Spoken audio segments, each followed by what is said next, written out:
সংসদ ভবনে দাঁড়িয়ে বাবা সাহেব ভীমরাও আম্বেদকরের সম্পর্কে দেশের স্বরাষ্ট্রমন্ত্রী অমিত শাহ অসাংবিধানিক তাচ্ছিল্যময় কুরুচিকর মন্তব্যকে তীব্র ধিক্কার জানিয়ে সালানপুর ব্লক তৃণমূল কংগ্রেসের তরফে আল্লাডি মোড়ে আয়োজিত হয় প্রতিবাদ সভা, যেখানে উপস্থিত ছিলেন জেলা পরিষদের কর্মাধ্যক্ষ মোহাম্মদ আরমান, জেলা পরিষদের সদস্যা বেবি মণ্ডল সহ সালানপুর ব্লক তৃণমূল কংগ্রেসের সহসভাপতি ভোলা সিং, সালানপুর পঞ্চায়েত সমিতির সভাপতি কৈলাসপতি মণ্ডল, সহসভাপতি বিদ্যুৎ মিশ্র, সালানপুর ব্লকের শ্রমিক সংগঠনের সভাপতি মনোজ তিওয়ারি, যুব সংগঠনের সভাপতি সচিন নাগ সহ আরও অনেকে। এদিন জেলা পরিষদের কর্মাধ্যক্ষ মোহাম্মদ আরমান জানান, সংসদে দাঁড়িয়ে দেশের স্বরাষ্ট্রমন্ত্রী অমিত শাহ সংবিধানের জনক ভীমরাও আম্বেদকরকে অপমান করেছে। এটা ওনার অপমান নয়, এটা সমগ্র দেশের অপমান।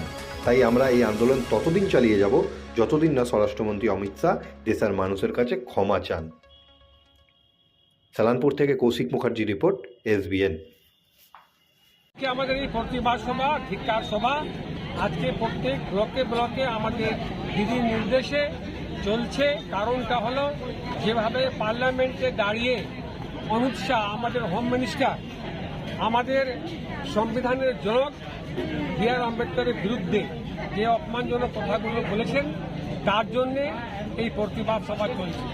আমরা মনে করি এটা সংবিধানের বিরুদ্ধে কথা এবং ভীমরাও আম্বেদকর, যিনি আমাদের সংবিধানের জনক, তাকে অপমান করা হলো। শুধু তাকেই নয়, পুরো ভারতবর্ষের মানুষকে অপমান করা হলো।